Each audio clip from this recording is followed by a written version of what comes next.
या राऊजी तुम्ही बसा भाऊजी, या राऊजी बसा भाऊजी, कशी मी राखू तुमची महरजी, हे बसा भाऊजी. वळख जुनी धरून मनी, वळख जुनी तुमची धरून मनी, काय करू सांगा मी अहरजी, हे बसा भाऊजी. तुम बघून डावा डोळा झाकला, दरबार जुना हंड्या झुंबर नव, मध्यान रातीला लावा अत्तर दिव, अंग अंग मी रंग खेळते,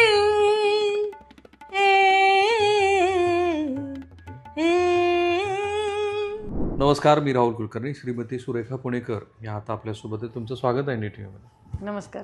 आणि त्यांच्या ह्या मुलाखतीचं प्रयोजन असं आहे की त्यांनी आज पत्रकार संघामध्ये एक प्रेस कॉन्फरन्स केली आणि जे अनेक दिवसापासून आम्हालाही दिसतच होतं, कारण ज्या स्वरूपाची लावणी आता महाराष्ट्र बघतो आहे कार्यक्रमातनं पण, आणि आत्ताच अविनाशनी आता जे कॅमेरा करत आहेत त्यांनी काल परवाच नारायणगावमध्ये सगळ्या राहोट्या आलेल्या आहेत आणि लोक प्रतीक्षेत आहेत वगैरे, असं सगळं महाराष्ट्राला दाखवलं. पण तुम्ही फारच गंभीर मुद्दा मांडला, कारण ज्या जामखेडबद्दल तुम्ही हा प्रश्न उपस्थित केला त्या मतदारसंघाचं नेतृत्व आता रोहित पवार करतात.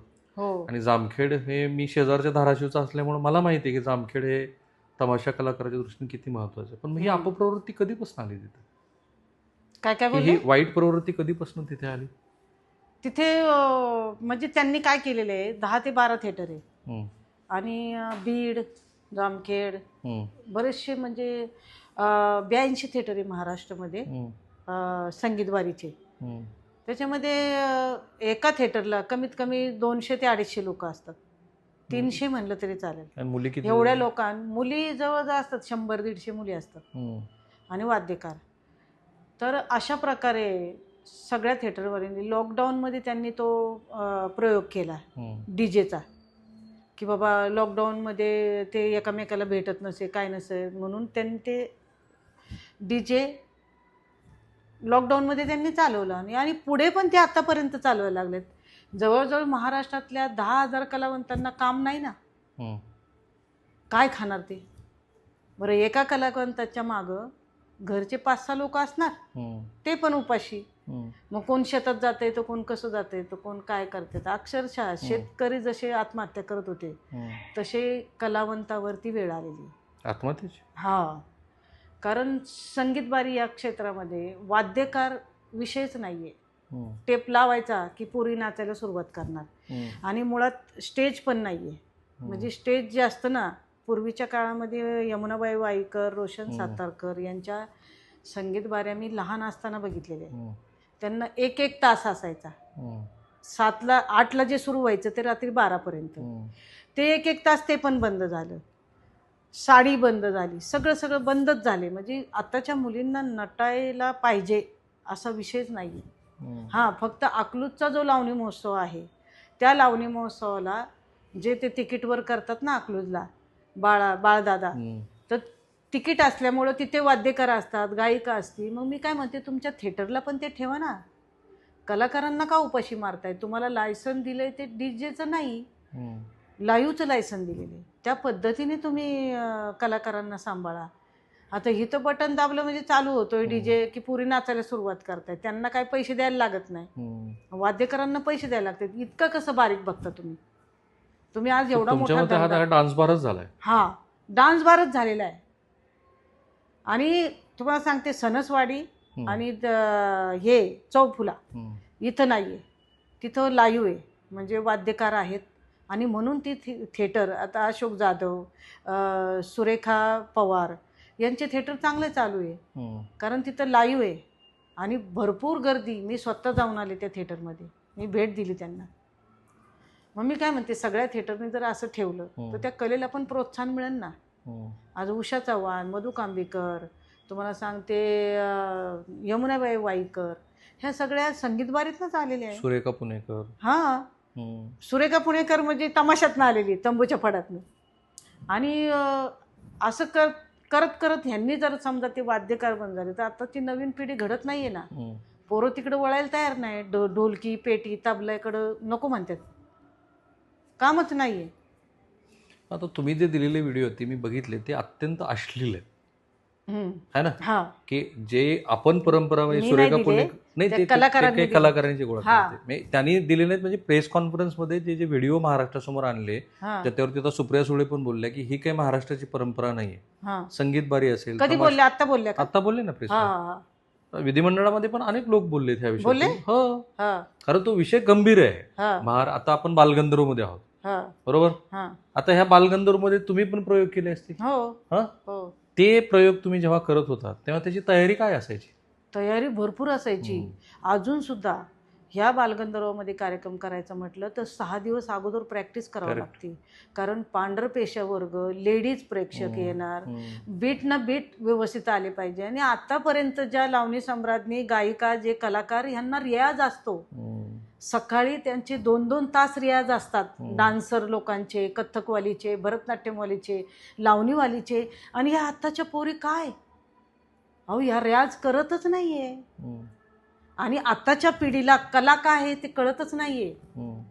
जुने लोक होते जाणकारी, पारंपरिक लावणी ऐकणारे. मी म्हणते तुम्ही लावण्या कुठल्याही ऐका, पिक्चरच्या ऐका. आणि आता सुद्धा त्या जुन्या लावण्या, पारंपरिक लावण्या चालू आहेत, पण वेगळ्या ढंगात असू द्या. पण त्याच्यामध्ये तुम्ही चांगलं काहीतरी करून दाखवा ना, की लोकांना ही कला काय आहे ती कळलं पाहिजे, असं माझं म्हणणं आहे. बाकी यांच्या बोलण्याची तळमळ मला जाणवली, कारण मी प्रेस कॉन्फरन्स शांतपणे ऐकत होतो. एक कलाकार की ज्याला असं वाटलं की आपण ज्या पार्श्वभूमीतून आलेलो आहोत तर तिथल्या असलेल्या सगळ्या कलाकारांना ती परंपरा ते जगतायत म्हणून, जोपासतायत म्हणून. आणि तुम्ही मला 2 एक घटना सांगितल्या आणि ते मला असं वाटलं की ती महाराष्ट्रासमोर आली पाहिजे. तुम्ही म्हणालात की 2 कलाकारांनी आत्महत्या केल्या, हो है ना. ते कोण आहेत? ते कोण आहे म्हणजे आहेत ते, मी तुम्हाला तपास करून त्यांची गावं, नावं सगळं देते. ठीक आहे, मला त्याच्यातही रस नाही. आजच्या घाईमध्ये मी काय, पण मला त्यांच्या नावातही रस नाही. पण त्यांना काय असं भोगावं लागलं की ज्यामुळं? भोगावं म्हणजे आता रोजचा पैसा कमवणारा माणूस आणि त्याला पैसाच दिसेना म्हणल्यावर. लॉकडाऊनच्या काळात ते झालं. आणि लॉकडाऊनच्या काळात सुद्धा 2 कलावंत मेलेली आहेत. एक लेडीज पण मेलेली लॉकडाऊनच्या काळामध्ये. हे असं उपाशी मरून आणि पैसा नसल्यामुळं काय तिचं झालं. तर मग ह्याच्याकडे शासनाने गंभीरतेने लक्ष दिलं पाहिजे. आज मला तर वाटतं अजितदादा हे करतील, कारण अजितदादा, एकनाथ शिंदे त्यांना जाण आहे. आणि फडणवीस साहेब सुद्धा करतील. पण त्यांनी मला आता अधिवेशन चालू असल्यामुळं आम्ही नाही गेलो, पण आमची संघटना तिथे जाणार आहे आणि त्यांना ही भीक मागणार आहे की आज ह्या 10,000 कलावंतांचं काय. तुम्ही ह्या थिएटरला कमीत कमी 2च दिवस त्यांनी थिएटर बंद पाडले ना तर लगेच ह्यांना कामाला ठेवावं लागेल त्यांना. एवढं जर केलं तर. तुमचा आक्षेपाचा भाग असा आहे की हे 40-42 ज्या ठिकाणी केवळ टेप रेकॉर्डवरती गाणी लावली जात आहेत. आता तुम्ही हे बघितलंय, आता जे बघणारे आपले प्रेक्षक आहेत त्यांच्यासाठी ते फक्त व्हिडिओ प्ले करतात आणि कसलंही वाद्य नाही, काही नाही, फक्त थेट परफॉर्मन्स. पण त्यात अंगचटीला येण्याचे पण मी व्हिडिओ बघितले. ही तर परंपरा नाही आहे आपली. नाही ना. मग हे असं चाललंय, हे कुठंतरी थांबलं पाहिजे. ही तळमळ आहे, कारण लावणी ही महाराष्ट्राची शान आहे आणि ही आपली लोककला आहे.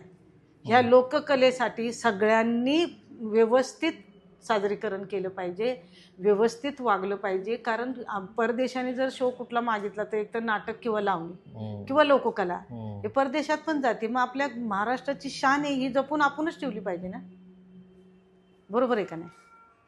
पण हा बदल होतो हे तुम्हाला केव्हा लक्षात आलं? लॉकडाऊन मध्ये 1 वर्ष झालं आम्ही झगडतोय. आम्ही जामखेडला उपोषण केलं, नगरला उपोषण ह्याच्या विरोधात. स्थानिक लेवलच्या पोलीस स्टेशनला गेलो, स्थानिक लेवलचे कलेक्टर सगळ्यांशी आम्ही गेलो. एक थोडंसं काहीतरी दाब टाकतात आणि पुन्हा ते चालूच. ते जामखेडवाले तर बिलकुल ऐकत नाही. अजिबात ऐकत नाही. जामखेडवाले, नारायणगाववाले, थिएटर सगळीकडं जिल्ह्यामध्ये 2-2, 3-3, 4-4, पण जामखेडमध्ये 10 ते 12 थिएटर आहे. मग तुम्ही केवळ डान्स बार चालू होता. केवळ डान्स बार चालू. अरे ह्या कलेला काय महत्व आहे की नाही? तुम्ही फक्त पैसा मिळतो म्हणूनच करायचं का? असं नाहीये. आणि आज ह्या कलाकारांच्या वरती तुम्ही काही दिवस, आज हा कोल्हाटी समाज म्हणजे ज्या समाजाची मी अध्यक्ष आहे, महिला अध्यक्ष, ह्या समाजाने आयुष्यभर म्हणजे पूर्वीच्या काळापासून आज 100-150 वर्षापासून यांनी कलेची सेवा केलेली. पण आज त्यांना आज काम नाही आहे, त्याचं वाईट वाटतं. तमाशा फडातून, संगीत बारीतून यांनी पेटी, ढोलकी, तबला हे वाजवणं अजूनही मुलं शिकवतात. त्यांचे हे पण आहेत, क्लासेस पण आहेत. मग असे लोक जर उपाशी मरत असेल तर याला काय अर्थ नाही. अच्छा, तुमच्या बोलण्यातनं 3 शब्द आलेत. एक शब्द आला तो संगीत बारी, दुसरा शब्द आला तमाशा आणि तिसरा शब्द आला डान्स बार. या तिन्हीमध्ये काय फरक आहे? संगीत बारी काय, तमाशा काय आणि डान्स बार काय? तमाशा हा यात्रा जत्रा तिकीटवरती असतो आणि यांचं सगळं 4-5 गाड्या आणि ज्या गावात ते जातील त्या गावामध्ये त्यांना जागा मालकाकडनं जागा घेऊन तमाशा तिथं रावठी लावायची आणि तिथं साजरीकरण त्यांचं स्टेज असतं, तिथं साजरीकरण याला म्हणतात तमाशा. म्हणजे तंबू लावला, यात्रा जत्रा, त्याला तमाशा. आता नांदेड, परभणी अशा मोठमोठ्या 8-8, 10-10 दिवसाच्या यात्रा आहेत त्या करतात. ते पार ह्याच्यापर्यंत कोल्हापूरच्या पुढे पण जातात. आणि संगीत बारी म्हणजे काय की जो बाबा थकलेला आहे तो तिथं जातो, संगीत बारी बघतो आणि संगीत बारी बघून त्याला जर आवडलं तर तो 2 गाणी ऐकतो तिथं. आणि ते कसे की बाबा अंतर असतो त्यांच्यामध्ये, बाबा आता तो सोफा आहे आणि ते लोक इथं बसलेले, त्यांना जवळून ऐकायचं म्हटलं तर ते गाणी ऐकतात आणि जातात. 1 तासाचा वेळ असतो तो. अशा पद्धतीची संगीत बारी. पण कला असते आणि मुली सुद्धा चांगल्या चांगल्या देखण्या मुली असतात, करतात चांगल्या. पण आताच का असं बिघडले काय कळत नाही. आणि तुमच्यामध्ये डान्स बार ही संकल्पनाच ह्याच्यात बसत नाही. हा, त्याच्यात बसत नाही. ह्यांना लाईव्हची लायसन आहे, मग तुम्ही डान्स बार कसा करू शकता तिथं? पण मग हे कोणाचं तरी पाठबळ असल्याशिवाय अशा पद्धतीचे डान्स बार जे आहेत, एक तर स्थानिक राजकीय नेते किंवा त्यांना आपल्याला माहिती आहे पोलीस स्टेशन्स कशी काम करतात, काहीतरी प्रमाणात त्यांना त्यातला वाटा. आता तुम्ही म्हणले ना जामखेडचे आमदार कोण, रोहित पवार आहेत. आता रोहित पवारांनी तिथं आवर घातला पाहिजे ना. आता त्यांना मी हा व्हिडिओ पाठवतोच की. हा, मला काय म्हणायचंय, रोहित पवार आमदार असल्यामुळे किंवा राम शिंदे आता विधान परिषदेचे सदस्य, ते अध्यक्ष आहेत विधिमंडळाचे, विधान परिषदेचे अध्यक्ष आहेत, त्यांची जबाबदारी घालायला पाहिजे. तिथल्या लोकांना बोलून घ्यायला पाहिजे, बाबा हे काय करताय तुम्ही, आज 10,000 लोक उपाशी आहेत, यांचा विचार करा ना तुम्ही. आता आम्ही तिथं गेल्यानंतर महेश काहीतरी नाव होतं त्यांचं, त्यांच्याशी बोलल्यानंतर त्यांनी सांगितलं की तुम्ही हे डीजे बंद करा, नाही तर मला त्रास होतोय, सुरेखा पुणेकर इथं आल्यात, आमकं तमकं सगळं झालं. परत 4 दिवसांनी ते डीजे चालूच. मग आता ह्याच्यावरती बर्डल कुणी घालायला पाहिजे? रोहित पवार साहेबांनी लक्ष दिलं पाहिजे की बाबा तुम्ही 10,000 कलावंत जर उपाशी मरत असले तर त्यांना कामं द्या ना. आणि कामं द्या म्हणले की ते आमच्यासमोर काय, ह्या कलाकाराने असं केलं, तो दारू पिला, तो अमकं केलं, तो तमकं केलं. ह्याच्यामध्ये कलाकारामध्ये काहीतरी गोम असणार ना तुमच्यामध्ये, म्हणजे काहीतरी असणार थोडंफार. तेवढं समजून घेऊ शकत नाही का त्याला एकदम उपाशीच मारायचा? आणि काय कलावंत असे की दुसरं काहीच काम करू शकत नाही वाद्य वाजवल्याशिवाय, असं बी आहे. कलाकार तो कलाकार, त्याला तेच करायचं. आता मी लावणी सम्राज्ञी, मला वाटतं माझी कला कुठं मी सादर करीन, इतकी आवड वाटते. 4 कलाकारांमध्ये जरी मी बसले जाऊन तर मला आनंद होतो, माझे कलाकार मला दिसले तर. म्हणजे अशा पद्धतीने कलाकार असतो. राजकारणी सुद्धा त्या माहोलमध्ये गेला की तो राजकारणी त्याला वाचतो मी काय करून काय नाही, असं म्हणजे आनंद होतो. पण तुम्ही आजही रियाज करता?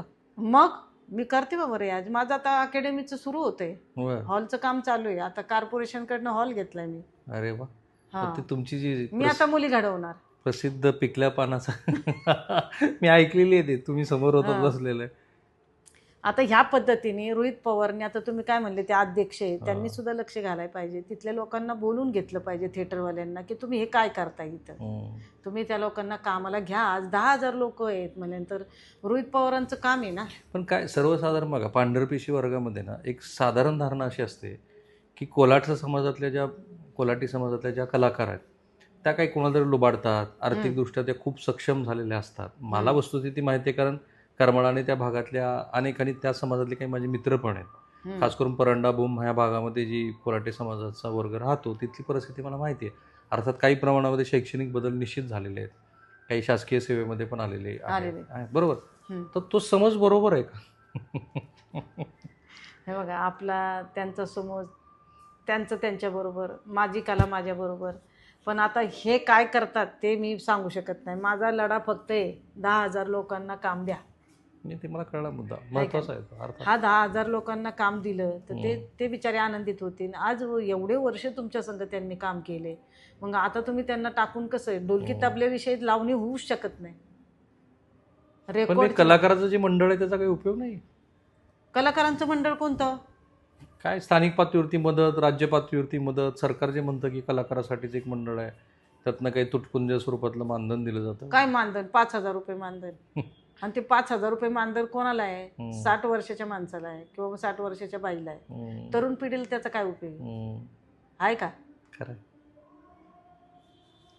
अशा पद्धतीने आहे. आता त्यांचा विषय त्यांच्या बरोबर, पण कलाकार महाराष्ट्रातली लावणी तुम्ही एवढं कमवता ना लेडीज, मग 2 कलाकार तुम्ही समजू शकत नाही. आला मुद्दा तुमचा लक्ष, बरोबर.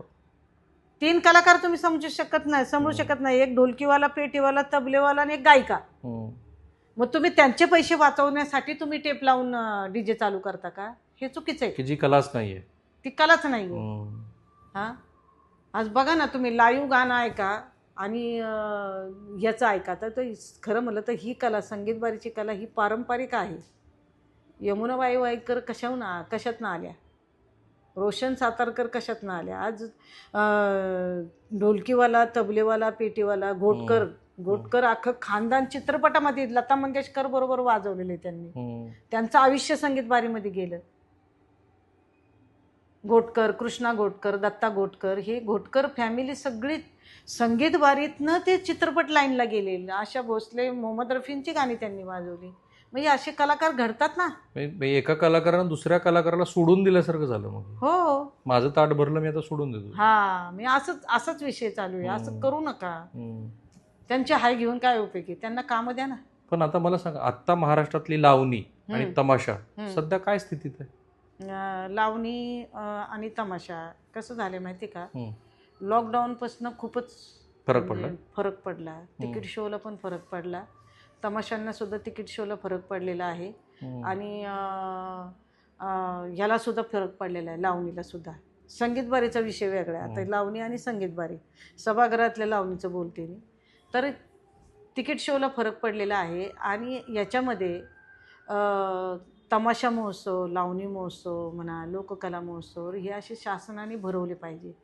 पण आता शासनाने भरवले पाहिजे, लॉकडाऊनच्या नंतर थोडंसं सगळं राजकारणाचं याचं त्याचं सगळं जेमलिंग झालेली सगळी.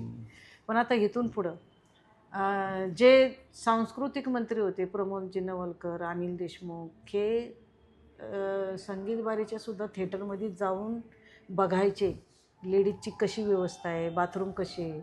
अक्षरशः नवलकर साहेब बडबड करून यायचे. आणि त्यांनीच कथ्थक आणि लावणीची जुगलबंदी मुंबईमध्ये, प्राची शाह आणि माया जाधव, आणि त्यात माझा परफॉर्मन्स होता.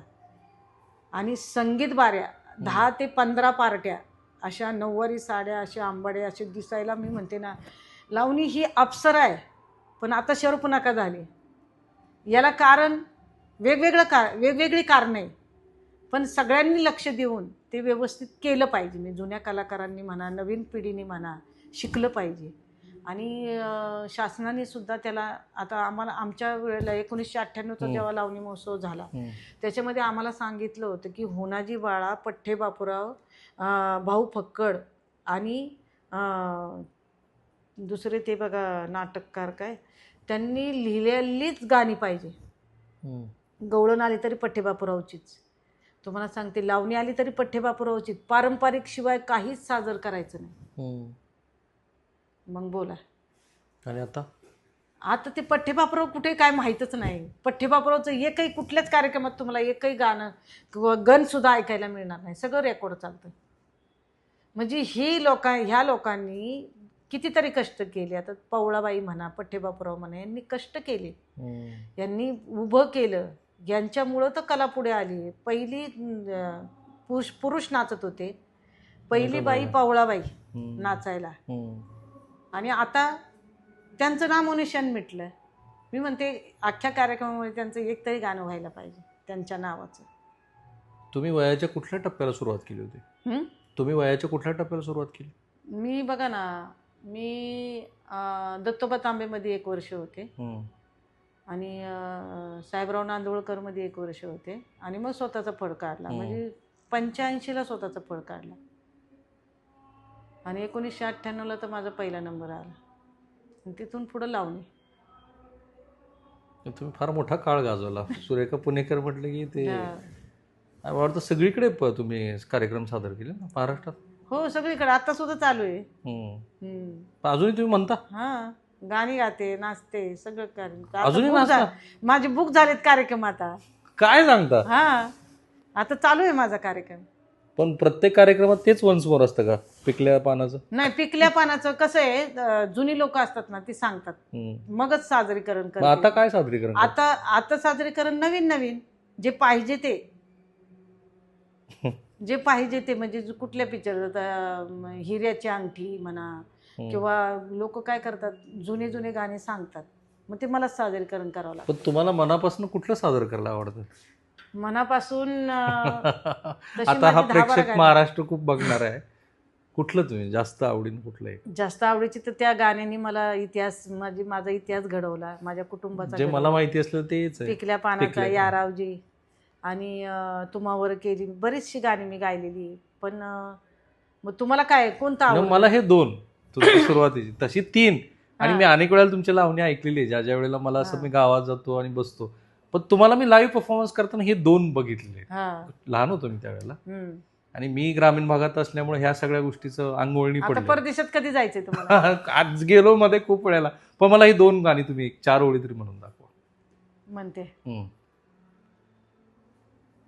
दरबार जुना हंड्या झुंबर नव, मध्यान रातीला लावा अत्तर दिव, अंग अंग मी रंग खेळते,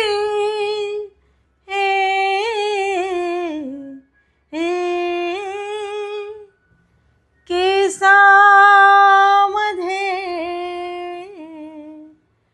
मरवा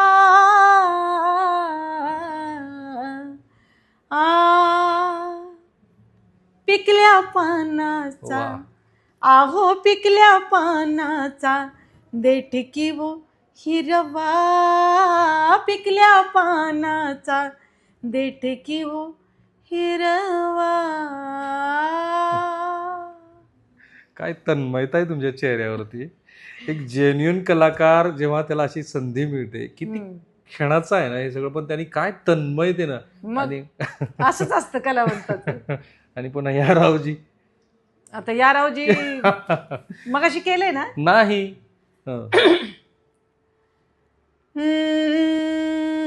यारावजी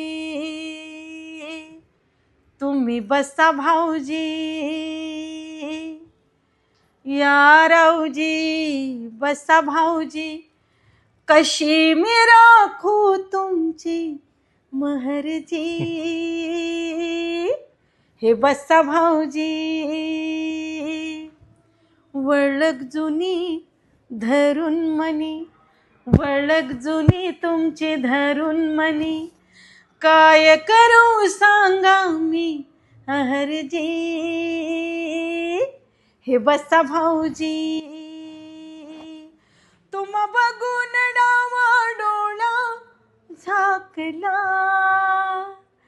तुम बघून डावा झाकला, पडदा लाजचा, पडदा लाजचा, पडदा लाजचा लाजचा फेकला, पडदा लाजचा लाजचा फेकला, पडदा लाजचा लाजचा फेकला. अरे क्या बात. तुम्ही ज्या तन्मयतेनं आता हे गायला, मला सांगा, एखाद्या दिवशी आपण नाही म्हणालो, एखाद्या दिवशी नृत्य नाही केलं, तुम्ही बेचैन होत असणार. हां, मग बेचैन होतं ना. बेचैन म्हणजे कमीत कमी एक 4-5 दिवस जरी आमच्या कलाकारांमध्ये आम्ही नाही गेलो किंवा सादरीकरण कुठं नाही झालं तर मग त्रास होतो, म्हणजे कंटाळा येतो. कंटाळा पण येतो ना, असं म्हणजे हे होतं. तुम्ही बघा की, तुमचा विचार करा, पत्रकारितेमध्ये तुम्ही काही शक्य नाहीये मला. मला लोक, मी शरद पवारांचं नेहमी बघतो किंवा मोठ्या मोठ्या नेत्यांचं बघतो ना, देवेंद्र फडणवीस, हे लोकांशिवाय राहू नाही शकत. नाही राहू. आणि मी विलासरावांना खूप जवळून बघितलंय. एका अर्थाने ते जेव्हा केंद्रीय मंत्री झाले ना, तेव्हा त्यांच्यातली अस्वस्थता मी बघितली, कारण महाराष्ट्रामध्ये त्यांना लोकात राहायची सवय होती. तसं तुमच्यासारखंच आहे, कलाकार म्हणून तुम्ही. पण मग आता हे सगळं करत असताना मला एक खूप जेन्युइन प्रश्न पडला. मला कोणाची नावं घ्यायची नाही, आपण आपलं ठरलंच आहे कोणाची नावं घ्यायची. आत्ता ज्या पद्धतीनं ते कलाकार परफॉर्म करतायत, तुम्ही आता जी अदाकारी दाखवली, आवाजातला बदल, हेल, ते सरावानी चढलं, आत्ता ते जे काही करतायत ती तर कला नाही आहे. ती तर कला नाही आहे. पण आताच्या मुली शिकायला तयार आहे. त्यांनी वेळ काढून ते शिकलं पाहिजे, ही अपेक्षा झाली. ही अपेक्षा झाली. पण आता ज्यांची महाराष्ट्रात खूप चलती आहे ते तर ह्यापैकी काहीच करत नाहीत. अश्लील हावभाव दिसतात ते. हो, पण आताच्या पिढीने पण सहन केले हो. आताच्या पिढीला मला असं वाटतं कलाच कळत नाही, जी जुन्या लोकांना माहिती होतं. तर बघ, कला म्हणजे प्रेक्षकांना, आताच्या पिढीला म्हणजे तरुण पिढीला कला विषय समजत नाही. मला असं वाटतं ती कला कशी झाली पाहिजे याच्याकरता महोत्सव सतत भरले पाहिजे, लोक गेली पाहिजे तिथं. आणि जुन्या कलावंतांना कसं लावणीचे शब्द न शब्द माहिती होते, एखादा गण असला तरी त्याचे शब्द न शब्द माहिती होते. आता तुम्हाला माहिती आहे, तमाशा फडामध्ये वगनाट्य चालत नाही. पूर्वीचे वगनाट्य कसे होते, 3-3, 4-4 तास लोक गोधड्या घेऊन, लेडीज माणसं सगळी बसायचे तमाशा बघायला. आणि आता ते वगनाट्यच नाहीये, नुसते गाणे. मी म्हणते तुम्ही नुसते गाणे पण बघा. तुम्ही महिलांसाठी वगनाट्य कसले असायचे, 3-3 तासाचे रजवाडी वगनाट्य असायचे. तुम्हाला सांगते, संत तुकाराम, संत ज्ञानेश्वर, मुक्ताबाई यांच्यावरती तुम्हाला सांगते कसले कसले वगनाट्य. इंदिरा गांधीवरती सुद्धा वगनाट्य होतं. हे लोक बघत होती. पण आताची पिढी ते समजूनच घ्यायला तयार नाही. हा झाला प्रेक्षकाचा भाग, त्यात अधिक उथळपणा असेल. पण तुम्ही आता काही नेत्यांची, नवलकरांचं नाव घेत, तेवढे सुजाण नेते तरी आज आहेत का?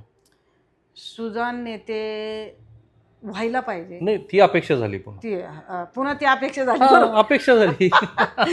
म्हणजे मला एक सांगावंसं वाटतंय की मी आता सांस्कृतिक मंत्र्यांकडे गेले होते, आशिष शेलारांकडे. त्यांनी आता ते आहेत मुंबईकर.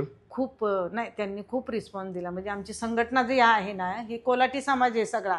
आणि हा कोलाटी समाज, माझे आई वडील, आम्ही सगळे एकत्र राहिलेलो आहे. म्हणून त्यांना मला मदत करूशी वाटते की ते सतत मला फोन करतात. आता मानधनासाठी सुद्धा लोक मला फोन करतात, आम्हाला मानधन नाही, अमकं नाही, तमकं नाही. तर मी माझं लेटर देते, हे करते. तर हे सगळीकडेच असतं.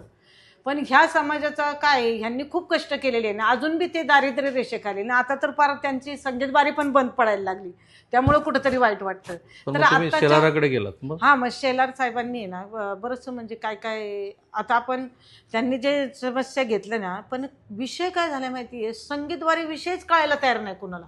तीच अडचण आहे ना. हा विषय मी त्या लोकांना पण सुद्धा बोलले की संगीतबारी, आता ही आपली लावणी, सभागृहातली लावणी, तमाशा पड लगेच कळतो, पण संगीतबारी हा विषय सिलेक्टेड लोकांना कळतो असं वाटतंय मला. आता पूर्वीचे मोहिते पाटील असतील, विलासराव असतील, गोपीनाथराव मुंडे असतील, ही सगळी जाणकार माणसं, त्यांना ह्या सगळ्या कलेची जाणीव होती. तर शेलार साहेबांनी काय केलं माहितीये का, त्यांनी आमचे विषय सगळे समजून घेतले. अजून त्यांच्या पण लक्षात बसत नाहीये संगीतबारी विषय काय.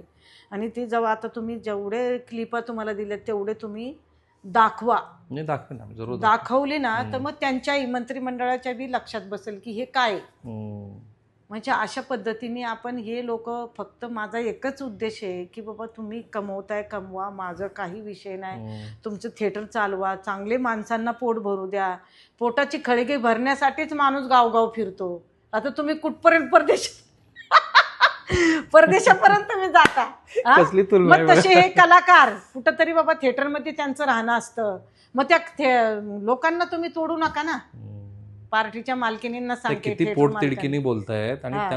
त्यांना मला असं तुम्ही तर आर्थिकदृष्ट्या तुमचं स्थैर्य आहे व्यवस्थित, माझं सैर आहे, तुम्हाला तशी काय अडचण नाही. माझी काही नाही अडचण. बघा तरी सुद्धा त्यांना असं वाटतं की आपल्याबरोबर काम केलेल्या इतरांची मदत व्हायला हवी. अर्थात हा, ही भावना मला त्यांच्या डोळ्यात पण दिसली. आशिष शेलारांनी आम्हाला चांगली मदत समजून केली घेतली. आणि 1.5 तास दिला आमच्यासाठी. आणि प्रत्येक मंत्री देतो बरं का आम्हाला. पण माझा तेवढा तरी समज respect- असलेला, ज्यांची 3-4 लोकांची मी नावं घेतली, मुंडे, हा. विलासराव मोहिते पाटील, हा, तेवढा तसा समज असलेला ग्रामीण संस्कृतीचा नेता दिसतो का महाराष्ट्राच्या राजकारणाच्या पटलावर आता?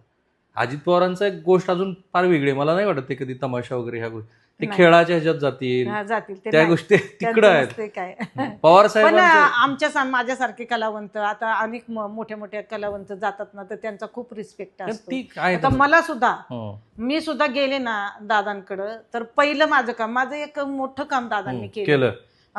एक तळेगाव म्हणून गावे रोड टच जागा होती, तर तिथल्या स्थानिक लेवलच्या बिल्डर लोकांनी काय केलं की म्हणे तुम्हाला आम्ही एक फ्लॅट देतो, तुम्ही ही जागा सोडा. आणि जागा 1.5 एकर आणि त्याच्यामध्ये 11 कुटुंब, 11 ते 12 कुटुंब. बरं. मग त्यांनी ते सगळं पाडलं, त्याच्यावर टाकलं त्यांनी आरक्षण त्या जागेवरती, म्हणजे स्थानिक लेवलच्या बिल्डर लोकांनी राजकारणात टाकलं. आणि त्यांचं तोडली ना घरं तोडल्यानंतर हे लोक सगळे ते मंदिरात काय असतं ते धर्मशाळेत राहायला गेले 11 कुटुंब. मग ते आले माझ्याकडं की असं असं झाले, ताई काय करायचं. मी लगेच दादांकडे गेले, त्यांना घेऊन दादांकडे गेले. एकच झटक्यात दादांनी ते काम करून टाकलं, ते आरक्षणच हटवून टाकलं. वा. आणि दादांनी पाठवलं परत शिंदे साहेबांकडं. म्हणजे एवढे, म्हणजे तुम्ही म्हणता खरं की अशी जाणकारी मंत्री आहेत का, पण त्यांच्यापर्यंत पण पोहोचलं पाहिजे. नाही पोहोचलं तर कसं त्यांना माहित होणार. आता आम्ही जाणार आहे, मुख्यमंत्र्यांकडे बी जाणार आहे, दादांकडे बी जाणार आहे, शिंदे साहेबांकडे पण जाणार आहे, आणि आपले मुख्यमंत्री देवेंद्र फडणवीस साहेबांकडे पण जाणार आहे. आणि ह्याच्यातून बी नाही झालं तर मग आम्ही तिथं उपोषण करणार. बरं. शेवटचा प्रश्न मला विचारतो, हा. तुमच्या आयुष्यातला सर्वोच्च क्षण कोणता तुम्हाला खूप छान वाटलं, आयुष्य सार्थक झालं असं वाटलं? एक अमेरिकेतला आणि एक याचा लावणी महोत्सवाचा, आणि एक दुबईतला. वा. म्हणजे एकच प्रश्न सांगते मी. हां. दुबईतला प्रश्न, अमेरिकेतला प्रश्न असा आहे की ज्या वेळेला शिकागोमध्ये आमचा शेवटचा कार्यक्रम होता, तर माझं नाव बरेचसे लोक, सगळ्यांचे सत्कार झाले. मला काय वाटायचं की माझा सत्कार होणार की नाही, आणि सुधीर भट मला काहीतरी मला अडचणीत आणणार. मी शेवटपर्यंत विचार करते, मला का बोलवत नाही. तर मग शेवट माझं नाव पुकारलं. तर सुधीर भट काय म्हणले, सुधीर वारला आता, तर तो काय म्हटला की आमच्या मूवीमध्ये जसं अमिताभ बच्चनचं नाव घेतलं सगळ्यात शेवटी, तसं सगळ्यात शेवटी सुरेखा पुणेकर म्हणजे अमिताभ बच्चन आहे लावणी. म्हणून मॅडम तुम्ही काळजी करू नका, तुमचं नाव शेवटलाच येणार. मी गेले स्टेजवरती आणि सगळं पब्लिक उभं राहिलं आणि टाळ्या वाजवायला लागले. मला काय वाटलं, मला बघितल्याबरोबर हे चालले की काय. मला असं वाटलं असं का करायला लागले. सगळ्यांचे सत्कार छान झाले. म्हणजे शेवटी माझं शिक्षण नाही आहे, आपण अमेरिकेपुरतं शिक्षण घेतलं मी. पण परत मला सुधीर काय म्हटला, तुमचं जरा जमलिंग होतंय, हे चालले नाहीये, तुम्हाला स्टँडिंग उभा राहून तुम्ही टाळ्या वाजवतायत आणि तुमच्या ह्या कलेचा, तुमच्या कारकिर्दीचा हा मान आहे. वा वा, क्या बात. आणि दुबईमध्ये असं झालं होतं की एक आपल्या जाधव म्हणून आहेत, आपले डोंबिवलीचेच आहेत, त्यांनी कार्यक्रम भरवला होता तो. आणि तिथल्या ज्या विद्यार्थिनी, म्हणजे मला बघून लावणी शिकलेल्या, त्या तिथं पण लावणी शिकतायत. तर त्यांची पूर्ण झाली लावणी. आता काही गोष्टीत बिघड होता, साडीमध्ये तुम्हाला सांगते, मेकअपमध्ये. तर त्या 21-22 जणींचं काय म्हणणं होतं की आम्हाला सुरेखा पुणेकरांकडनंच पारितोषिक घ्यायचे, म्हणजे चांगला डान्स झाला बाबा, छान करते असं, आणि आम्हाला त्यांच्या समोर डान्स करायचा आहे. त्या मुलींनी कॉन्ट्रिब्युशन केली, त्या सर्व्हिसला आहेत तिथं. आणि माझं तिकीट काढलं, जायचं यायचं, माझं मानधन, माझं लॉजिंग बोर्डिंग सगळं त्यांनी खर्च केला. आणि मला 2 लावण्या सादर करायला लावल्या, एक पिकल्या पानाचा यारावजी आणि मला समोर बसवून त्यांचा परफॉर्मन्स त्यांनी मला दाखवला. वा. अशा पद्धतीने दुबईतला कार्यक्रम झाला. तर तो एक क्षण म्हणजे मला वाटत होतं की मी जे कष्ट केले ते सार्थक मी झालं. लहानपणापासून माझ्या आई वडिलांनी सगळ्यांनी कष्ट केले, पण हा जो मान आहे हा कुठंच मिळू शकत नाही. ताई किती वय आहे तुमचं आता? आता बघा ना, 50च्या घरात आहे मी. तुम्ही समाधानी आहात? तुम्ही जे कलाकार म्हणून काम केलंय त्याच्यापेक्षा काहीतरी वेगळं आयुष्य आपल्याला मिळायला हवं होतं असं वाटतं? नाही, मी शिकले असते ना, हम्म. पण माझ्या आईने मला शाळेत नाही टाकलं. माझी इच्छा खूप होती की मी वकील किंवा डॉक्टर व्हावी, बरं. पण परिस्थिती नव्हती. वडील पुणा स्टेशनचे हमाल होते. अक्षरशः लाल डागल्याचेच कपडे आम्हाला असायचे. बापरे. 6 बहीण भावंडं आम्ही. पण ह्या कलेमुळं माझं पूर्ण कुटुंब मी सुधारवू शकले आणि मी स्वतः सुधारलेली आहे. मला कुठल्याही गोष्टीची कमी नाही आहे. सगळं व्यवस्थित आहे माझं कुटुंब पण व्यवस्थित आहे. फक्त माझं काय म्हणणं आहे की आत्ताच्या ज्या लावणी सम्राज्ञी येत आहेत त्यांनी चांगल्या पद्धतीने करावं आणि चांगलं फोकस आपल्या कलेकडे द्यावा आणि चांगल्या पद्धतीने करावं आणि सादरीकरणसुद्धा चांगलं असावं, म्हणजे पुढच्या पिढीला पण ते करता आलं पाहिजे. पुन्हा जन्म मिळाला तर सुरेखा पुणेकर आणि लावणी सम्राज्ञीच व्हायचं की अजून काही वेगळं व्हायचं? असेल तर खूप चांगलं. पुन्हा तेच? मी लावणीने माझं खूप चांगलं केलेलं आहे, माझ्या कुटुंबाचं चांगलं केलेलं आहे. या नोटवर मी थांबतो. मी हा प्रश्न त्यांना जाणीवपूर्वक विचारला कारण महाराष्ट्राची जी सांस्कृतिक परंपरा आहे, जी तमाशाची परंपरा आहे, ती जर जतन करायची असेल तर ह्यातल्या ह्या ज्या भ्रष्ट प्रवृत्ती आता घुसल्यात ना, त्या तात्काळ थांबायला पाहिजेत. नाहीतर मी तर बंगालमध्ये फिरतो, मी मणिपूर फिरलो, मी मेघालय फिरलो. त्या मंडळींनी आपली लोकसंस्कृती ज्या पद्धतीनं जपली आहे, त्याला ज्या पद्धतीनं शासनाचं पाठबळ आहे, ती गोष्टच ती लोकसंस्कृती जपायला मदत करते आणि ती महाराष्ट्राची तर जबाबदारी आहे. का मधल्या काळामध्ये अकलूजमध्ये सुद्धा जो तमाशा महोत्सव व्हायचा तो थांबला, खंडित झाला होता. नाही, यावर्षी पुन्हा ते करता येते, मला माहिती आहे. तर हे त्याचं व्यापक स्वरूप मराठी संस्कृतीचा अविभाज्य भाग म्हणून आपण जोपर्यंत बघणार. सगळ्यात महत्त्वाचं, तमाशा कलावंत असतील, संगीतबारीचे कलावंत असतील, त्यांना तोच सन्मान मिळायला हवा जो शास्त्रीय संगीताच्या प्रवाहातनं येणारे कलाकार आहेत किंवा चित्रपटसृष्टीतनं येणारे कलाकार आहेत. ते व्हायचं असेल तर सरकारचा पुढाकार. आणि हे सगळ्यात आधी तर आज सुरेखाताईने जो मुद्दा मांडला आहे त्याची तात्काळ शासनानं नोंद घ्यायला हवी आणि ते सगळे गैरप्रकार हे बंद व्हायला हवेत. अन्यथा मग डान्स बार आणि तमाशाच्यात काहीच फरक राहणार नाही. काही वर्षांतर त्या फरक काय हे सुद्धा आपल्याला लक्षात येणार नाही. माझं सहकार्य अविनाश पवार आणि कॅमेरामॅन निकेतन माणेसा, मी राहुल कुलकर्णी, NDTV मराठी, पुणे.